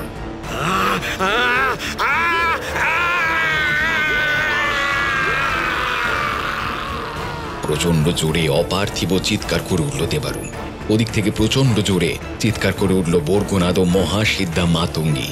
তারপর দেবারুণ নদীর তীরে জ্ঞান হারালো। আবার সেই অজ্ঞাত পবিত্র পূর্ণ মানব উচ্চারণ করে উঠল, ওং কালাভ্রাবং কটাক্ষরৈ কুলবতয়ং মৌলে বন্দে দুরেখম শঙ্খং চক্রং কৃপণাং ত্রিশিখমিপি করৈরুদন্তি হস্তিং ত্রিনেত্রং সিংহস্কন্ধারিরুধং ত্রিভুবনমখিলং তেজসা পুরোহিন্তং ধৈং দুর্গং জয়খং ত্রিদশ পরিবৃতাং সেবিতাং সিদ্ধিকাময়ী। কিছু সপ্তাহ পরে তদন্তের অন্তিম পর্যায়ে সবকিছুর সমাধান হলো। সদর থানায় নিজের অফিসে বসে আছেন ওসি রক্তিমবাবু। তার সামনে বসে আছে সুখেন্দু আর শঙ্কর। বিগত কদিনের মধ্যে শঙ্কর তো অনেক কিছু হারিয়েছে। হারিয়েছে তার মানসিক শান্তি, হারিয়েছে তার প্রিয় বন্ধুদের, হারিয়েছে আরো কত কি। মানুষ উগ্র হয়ে গেলে প্রকৃতির বাইরে বেরিয়ে অপ্রাকৃতিক জিনিসকে নিজের আয়ত্তে আনার চেষ্টা করলে তার পরিণাম কতটা ভয়ানক হয় তা সে দেখেছে। যদিও দেবারুণকে সদর থানা থেকে সেন্ট্রাল জেলে পাঠানো হয়েছিল মেন্টালি আনস্টেবল বলে, পাঠানো হয়েছিল অ্যাসাইলামে। সেখানে পাগলামি করে নিজের মাংসকে খিঁচিয়ে মৃগী রোগীর মতন খুব বিচ্ছিরিভাবে তার মৃত্যু হয়। ওদিকে পরে একটা আশ্চর্যকর তথ্য জানতে পেরে সুখেন্দু অবাক হয়। উদয় জিজ্ঞেস করে, এই ঘটনাটা কি সত্যি? আমরা যেটা ফাইনালি বের করলাম এটা কি সত্য কথা? কোনটার মানে কোনটার কথা বলছো? শোনো, দেবস্মিতা কাঞ্জিলাল আর দেবরণ কাঞ্জিলাল কোনো আলাদা মানুষ নয়, দুজনে একই। কিছু সময় তাদের মস্তিষ্কে পুরুষ আর কিছু সময় তাদের মস্তিষ্কে নারী। আসলে এটা এক প্রকার বাইপোলার ডিসঅর্ডার। অথচ আশ্চর্যের বিষয় এই যে দেবস্মিতার কাছেই আমি গেছিলাম এই সমস্ত সম্পর্কে জানতে। তার থেকে আশ্চর্যের বিষয়, বহু বছর আগে দেবারুণ স্যারের শৈশবে একটা ট্রিটমেন্ট চলছিল। মস্তিষ্কের একটা নির্দিষ্ট জায়গায় টিউমার মতো হয়েছিল, যে টিউমারটির কারণেই তার বাইপোলার ডিসঅর্ডার তৈরি হয়। তখন সাময়িকভাবে অপারেশন করা হলেও পরবর্তীকালে জিনিসটা আবার সৃষ্টি হয়। যেটা ডাক্তার কখনো আশা করেন।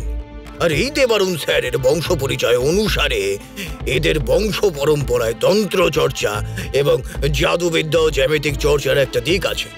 বিশেষ করে ইউক্লিড জিওমেট্রির সঙ্গে তন্ত্রবিদ্যার একটা আলাদাই যোগ সাধনা আছে। এই সমস্ত দীর্ঘ বছরের সংরক্ষিত পুঁথিতে গোপন তন্ত্রবিদ্যা জানতে পেরে উনি উন্মাদের মতো পাগল হয়ে যান। কথাটা বলে শঙ্কর থামল। তখন শঙ্করের দিকে তাকিয়ে রক্তিমবাবু বললেন, তার থেকে ভয়ঙ্কর শ্মশানের ওই আন্ডারগ্রাউন্ডে পাওয়া সেই লাশের ঢিবি। তোমাকে তো যাই হোক করে বাঁচাতে পেরেছি হাসপাতালে এনে। কতগুলো শিশুদের মৃতদেহ, সবই 5 থেকে 15 বছরের শিশু। শ্মশানের আন্ডারগ্রাউন্ডে যেখানে উনি গোপনে রিসার্চ করতেন, থাইমাস গ্রন্থি নিয়ে গবেষণা করতে করতে কোন জায়গায় পৌঁছে গেছিলেন। অজানাকে জানতে গিয়ে উগ্রতা আর উন্মাত্ততার কোন জায়গায় পৌঁছে গেছিলেন এই দেবারুণ। তারপর আমাদের প্রত্যেকটা লাশ যারা আবিষ্কার করেছিল, আমি ঘেটে দেখলাম সেটা পাথুরিয়া ওভারব্রিজের নিচে সেই বুড়ি যে প্রথম লাশটা দেখেছিল, বারতলাতে সেই স্থানীয় চাষি, এবং বিলাসনগরে ওই ওখানকার সেই ছেলেটা, এবং হরিণডাঙ্গার যে বাচ্চাটা বল করাতে গেছিল, এবং বাড়িপুরে বাগানের মালিক, এছাড়া ছাতিম পুকুরে কাঁচের বোতল ফেলার সেই লোক। বাস্তবে এরা কেউ কোনো লোকেশনে এক্সিস্ট করে। এরকম কোনো চরিত্র ওখানে থাকতো নাকি ওই বিষয়ে সেখানকার বাসিন্দাদের অনেক সন্দেহ আছে। শঙ্কর সেদিন কোনো মতে বেঁচেছে। ডাক্তার বলেছিল তার মৃত্যুর সম্ভাবনা ছিল 99%, কিন্তু তাও সে কিভাবে যে বেঁচে গেল তা সে জানে না। যাই হোক, মাথাটা প্রচন্ড ধরে গেছে। একটু নিজের অফিসের ঘরে বসে চেয়ারে হেলান দিয়ে একটা ঘুম দেবে। মাথাতে এখনো ব্যান্ডেজ বাঁধা। নিজের চেয়ারে বসে নিজের ড্রয়ারটা টানলো সে।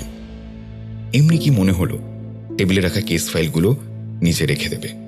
ড্রয়ারটা খুলতে আবার একটা আশ্চর্যকর জিনিস। তার ড্রয়ারের মধ্যে একটা কার্ডবোর্ডে সেই অদ্ভুত সিম্বল, যন্ত্রের আধার, মাঝে সেই মস্তিষ্কের চিহ্ন, তন্ত্রে শ্লোকের বীজ চিহ্ন। কিন্তু শ্লোকগুলো সংস্কৃতে না লিখে এখানে বাংলায় লেখা আছে। কার্ডবোর্ডটা উল্টাতে নিচে লেখা আছে রুদ্রানন্দ ভৈরবগিরি। শঙ্কর নিজের অফিস থেকে ছুটে এসে আবার ওসির ঘরে ঢুকে রক্তিমবাবু আর সুখেন্দুকে জিজ্ঞেস করলো, তোমরা যে বললে সেদিন যিনি এসেছিলেন ওই শ্মশানে, তার নামটা কি? যোগেশচন্দ্র ঠাকুর। সম্ভবত ওই প্রবাহিতার পরিচিত কেউ একজন। প্রবাহিতার সাথে তুমি কথা বলতে গেছিলে। ওর কুলগুরুদেব যোগেশচন্দ্র ঠাকুর। প্রবাহিতা পুরোটা খুলে বলেছিল তাকে, তাই সে এসেছিল। কেন হঠাৎ এই প্রশ্ন করছো? শঙ্কর কিছু না বলে বেরিয়ে গেল। তাদের অফিসের রুম যে ডেইলি পরিষ্কার করে তাকে জিজ্ঞেস করলো, কখনো কেউ এসেছিল আমার অফিসে যে কদিন আমরা ইনভেস্টিগেশন করেছি তার মধ্যে? আপনি তো মাঝে মাঝেই ছিলেন, বেশিরভাগ সময় তো আপনি ছিলেন না, খালি পড়ে থাকতো অফিস। কেউ কোনোদিন আসেনি? ও হ্যাঁ, মনে পড়েছে স্যার। একজন বৃদ্ধ মানুষ আপনার সাথে একটু কথা বলতে এসেছিল। তো বয়স্ক বৃদ্ধ দেখে আমি একটু চা আনতে গেছিলাম। তারপরে ফিরে এসে দেখি উনি আর নেই, চলে গেছেন। উনি কি সঙ্গে কিছু এনেছিলেন? না স্যার, বলতে পারবো না। সঙ্গে সঙ্গে প্রবাহিতাকে ফোন করলো শঙ্কর। ফোনের ওপার থেকে জেনে নিল, যোগেশচন্দ্র ঠাকুরের সাধনায় সিদ্ধ নাম রুদ্রানন্দ ভৈরবগিরি, মেদিনীপুরে বাড়ি। তার ঠিকানাটা নোট করো, জগৎমোহিনী পাড়া, পূর্বনিকেতন পোস্ট অফিস। তৎক্ষণাৎ সে বুলেট গাড়ি বের করে সোজা রওনা দিল মেদিনীপুরের উদ্দেশ্যে। কিন্তু খুব অবাক করা ব্যাপার, যে লোকেশনের কথা প্রবাহিতা বলেছিল সে লোকেশন তো দূরের কথা, সারা মেদিনীপুরের কোথাও যোগেশচন্দ্র ঠাকুর বলে কোনো চরিত্র নেই। পুরো মানুষটা যেন কর্পূরের মতন হাওয়া হয়ে গেল। হঠাৎ করে ফোনে রিংটোনটা বেজে উঠল। হ্যালো স্যার, আপনার কিছু ফাইল নিয়ে যেতে ভুলে গেছেন, ওইখানে আপনার সাইন দরকার। সুখেন্দু, তুমি একটা কাজ করো, ফাইলগুলো নিয়ে চলে এসো আমার বাড়িতে, আমি সাইন করে দেবো, আর তুমি আবার অফিসে নিয়ে চলে যাবে। সেদিন সুখেন্দু শঙ্করের বাড়ি এলো। প্রচন্ড ধুলোবালি মেখেছিল বলে শঙ্করকে সুখেন্দু বলল একটু চান করবে সে। তারপর সুখেন্দু স্নান সেরে তোয়ালিটা পরে পিঠে গামছা দিয়ে মুছতে মুছতে বাথরুম থেকে বেরিয়ে এলো। তখন ফাইলের পেজে সাইন করছিল শঙ্কর। হঠাৎ শঙ্করের চোখটা গেল সুখেন্দুর পিঠে, মাথার ঠিক নিচে, ঘাড়ের মধ্যবিন্দুতে। আয়নার দিকে তাকিয়ে সুখেন্দু চুলে চিরুনি দিচ্ছে। শঙ্কর দেখতে পেল সুখেন্দুর ওই ঘাড়ের উপর একদম মাথার নিচে সেই সিম্বল, ছোট করে উল্কির মতো করা, তন্ত্রের আধার, মাঝে সেই মস্তিষ্কের চিহ্ন, চারিদিকে সেই শ্লোক, তন্ত্রের শ্লোকের বীজের জ্যামিতিক সাংকেতিক চিহ্ন। এক দৃষ্টিতে দেখে অবাক হয়ে গেল শঙ্কর। সেদিকে তাকিয়েই থাকলো। সঙ্গে সঙ্গে একটা কল এলো শঙ্করের ফোনে। তখন শঙ্করের হুঁশ ফিরল। ফোনটা তুলে নিতে ওপার থেকে ভেসে এলো একটা কণ্ঠস্বর। হ্যালো হ্যালো স্যার, স্যার আমি চিতপুর লোকাল থানা থেকে বলছি। এখানে খালের ধারে একটা ডেড বডি পাওয়া গেছে স্যার। ডেড বডির মেরুদণ্ডের কিছু হাড় মিসিং, খুঁজে পাওয়া যাচ্ছে না। একটু তাড়াতাড়ি আসবেন স্যার। হ্যালো হ্যালো স্যার, শুনতে পাচ্ছেন? Hello hello.